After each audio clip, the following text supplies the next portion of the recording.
Welcome back, everybody. This is Eric here with Moss Pawn & Gun. I've got a special guest with me here today, Scott from WAC Outdoors. You might have seen him in a couple of little teaser videos in the past when we were down at Big 3. Today, we're going to pose a question. How far will a bow and arrow kill something?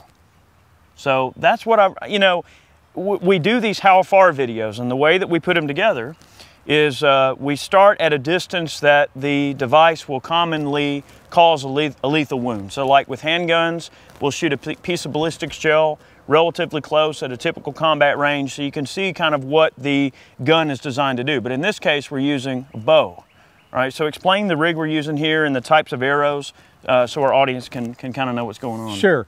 We'll start out with the bow. The bow that I'm shooting is called an ILF system, which stands for International Limb Fit System, which is a standardized system that allows any manufacturer's limbs to go on any other manufacturer's riser. The riser that I'm shooting is a Tribe Halo from Tribe Archery.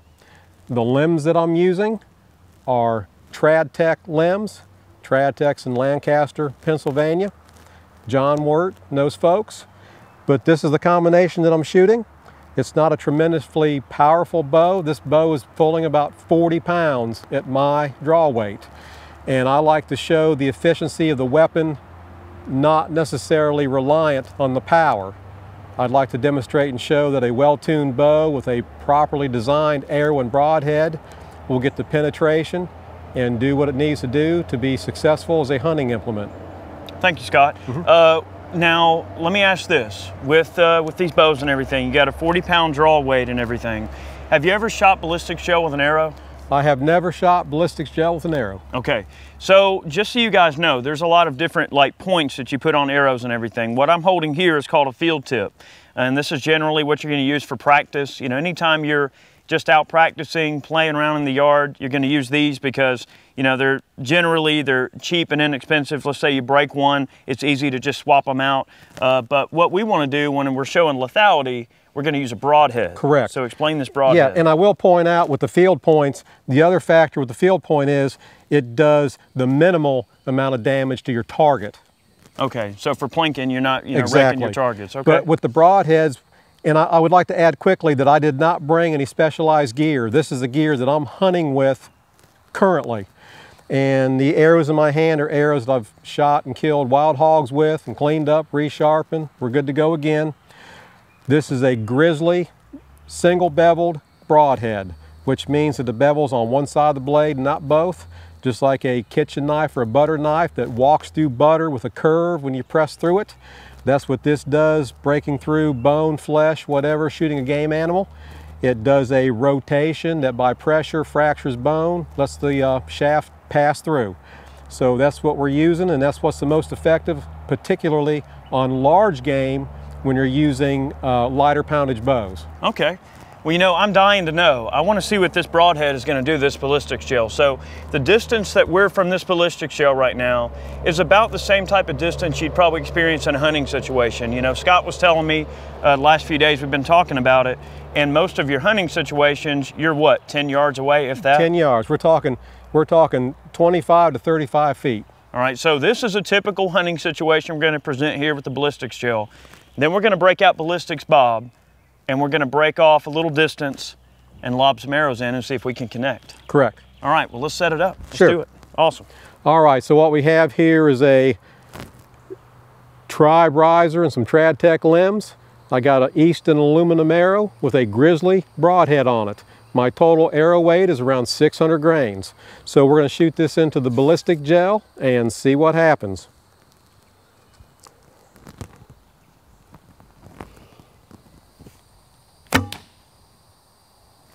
That looked pretty good. Let's go down and take a look and see what we did.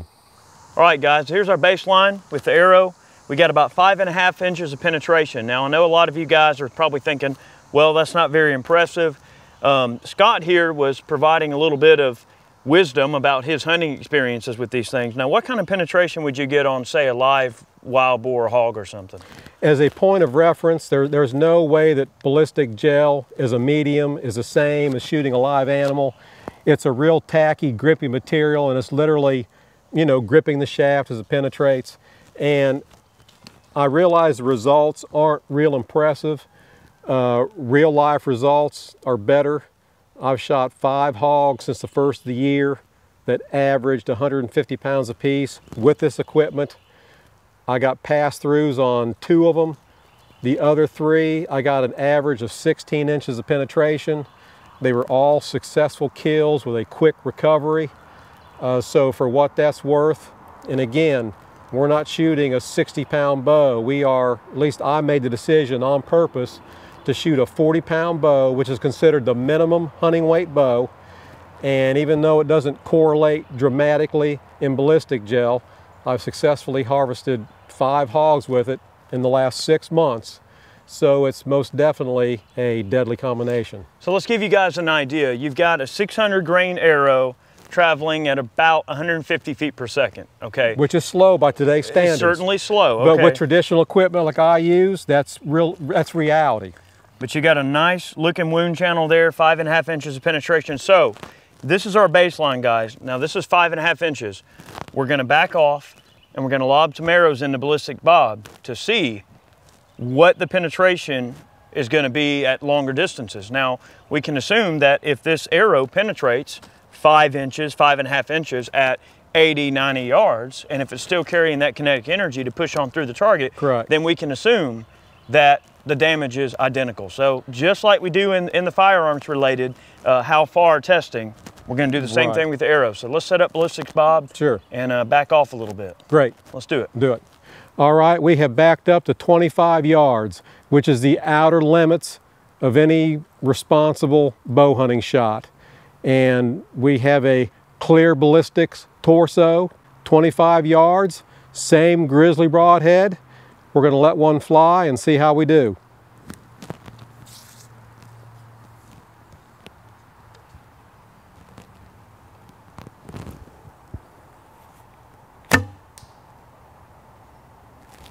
We'll go down and take a look. Well, Scott, that was an amazing shot there. Well, thank you. So 25 yards, like you said, is kind of on the outer perimeter of what you'd really make a humane kill with that bow. In reality, I've bow hunted for 45 years.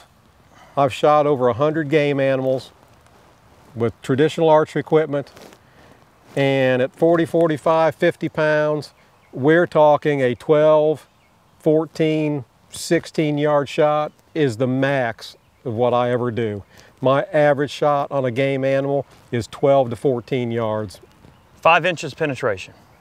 And again, I can't emphasize the fact that this ballistic gel, even though it's the standard for testing ballistics with firearms, it is absolutely not a reflection of what an arrow will do. That arrow would pass clean through a human being. Right. If this were a real human being. In my experience, the white-tailed deer that I've shot, and I'm talking literally 80, 90 whitetails, pass-throughs are the norm. Okay. Well, I'll tell you what, 25 yards. So in a how far will it kill video, we're kind of at the point where we know this is about the average distance. Most people are going to be shooting these things on the maximum end. Let's go ahead and plus things up a little bit later. Or earlier, yesterday, we were shooting about 65 yards with your bow. So let's back off to 65 yards. Sure. And lob some arrows in and see what happens. We'll do it. Let's do it. We'll make it happen. All right, folks, this is out of the realm of anything I would ever consider doing. I've got a lethal broadhead on the end of this arrow. We're back to 65 yards. I know a few compound shooters, that's nothing.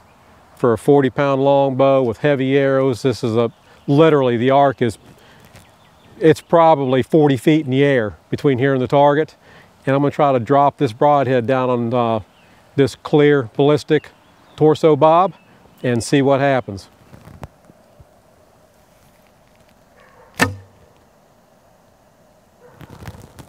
All right, I think we got it.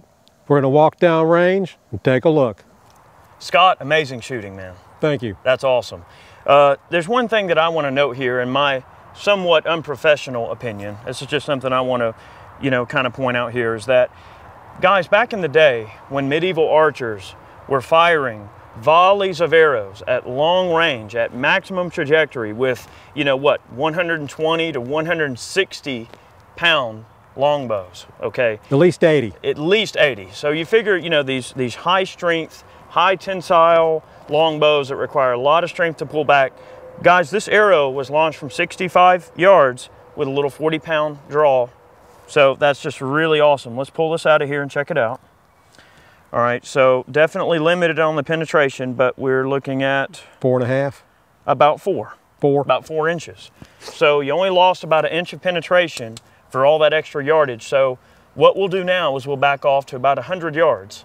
Now this is literally 4 times the distance that any humane hunter would want to try to kill prey. Okay, so guys, you know, this shot obviously is very difficult even for an experienced bow hunter. All right, so we're gonna back off here. And another thing I wanna mention, over here to your side, Scott, what happened in the board there? Well, obviously we faded to the left here on this shot. And in fairness, it truly is a situation. There's enough wind out here. The wind pushes these arrows quite a bit when it's gusting.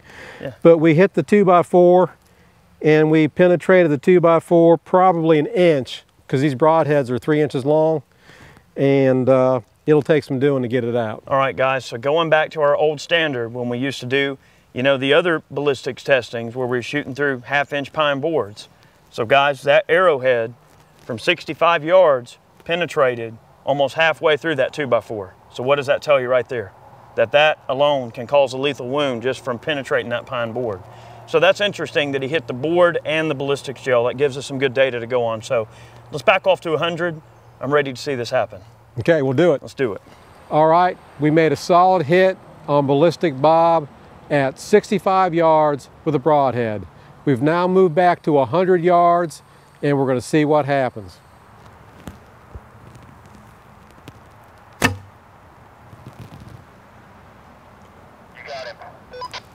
All right, guys, we got ballistic bob at 100 yards. All right, guys, we're not gonna lie here. This shot took several attempts. Now, Scott here is pretty dang amazing behind a bow, and even you were surprised that you were able to get so much consistency with just a little bit of practice and finding your holding point. Those arrows are dropping in from about 45 feet in the air.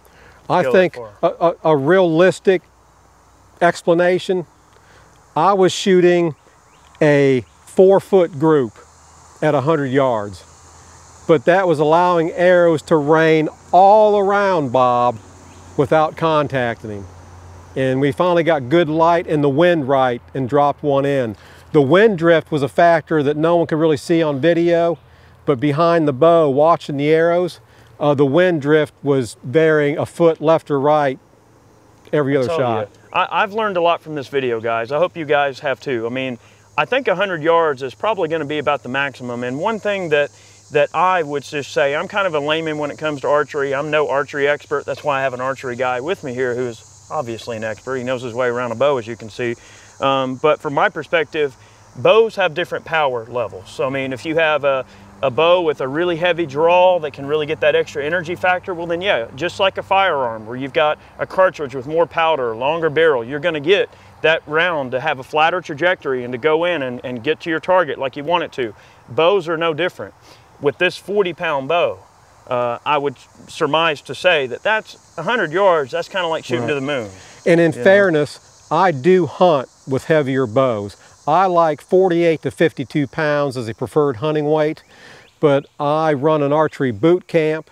I do seminars throughout the country, and I always teach, recommend, and set people up with 40-pound bows because that's what the average male can handle without having a lot of previous experience with archery. And I'm always willing to put my money where my mouth is, so that's why we're running a 40-pound bow to see what it'll do. 3 inches of penetration. That's a 635 grain arrow. All right, the adapter that he had for this broadhead added a little bit of weight there. So 635 grain arrow, 150 feet per second, 3 inches of penetration at 100 yards. And guys, remember, all this ballistic gel testing is relative to each other, and that's why we wanted to do it. So if we're getting around 5.5 inches at 10 yards, around 3 inches at 100 yards, that tells you that, you know, earlier we saw that arrow lobbed in from 65 yards away and still penetrated 1 inch of this pine board here. Guys, that is just crazy to think. I mean, you know, these arrows are lethal. They're not moving fast like a bullet, but they're carrying that momentum. They have a lot of carrying energy for a long time. Exactly. Yeah. And I think it's worth making a point of reference. I'm not a historian. Guys, forgive me if my information is not 100% accurate, but I think in the Battle of Agincourt, King Henry V, when he invaded France, he had 6,000 longbowmen. And to equate that, if you had 1,000 bowmen at a leisurely pace, I can shoot 12 arrows a minute.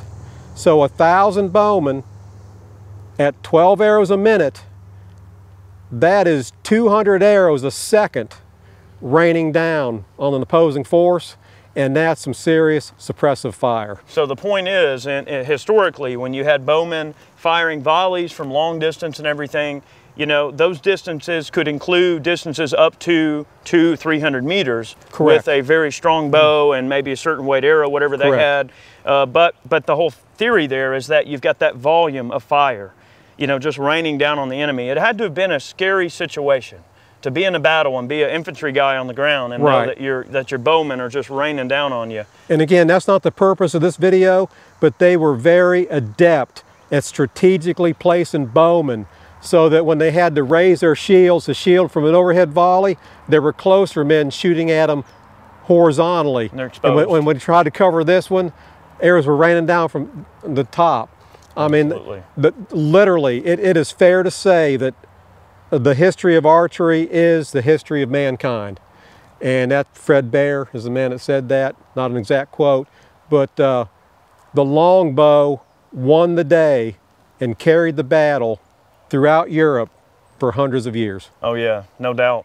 Well guys, we hope that this was a nice change of pace for you here on the channel. I want to thank Scott for coming down because we're going to have a lot more videos coming out with Scott here. He's been here at the farm with us for a few days, so we're going to be knocking out some more videos. But I thought this would be a really interesting concept to explore. Of course, this concept can go a lot of different directions based on the power of bow we use, the type of arrow, a lot of different factors. So we may sort of reapproach this concept at a later date with maybe a more powerful bow, a little bit more distance, maybe a crossbow, like a nice traditional crossbow or something. So guys, let me know if you could see any kind of random archery thing shot at long distance and lobbed in. What would it be? What would it involve? Let me know, and if it's something we can accommodate, we'll try to do it. Thanks for watching, guys. Scott, thank you for your time. I appreciate you, I really do. Yes, sir. Make sure you check out WAC Outdoors here on YouTube. Great bunch of guys. Scott here, his sons, great people. Stay tuned. We got a lot more fun stuff on the way. Thanks for watching.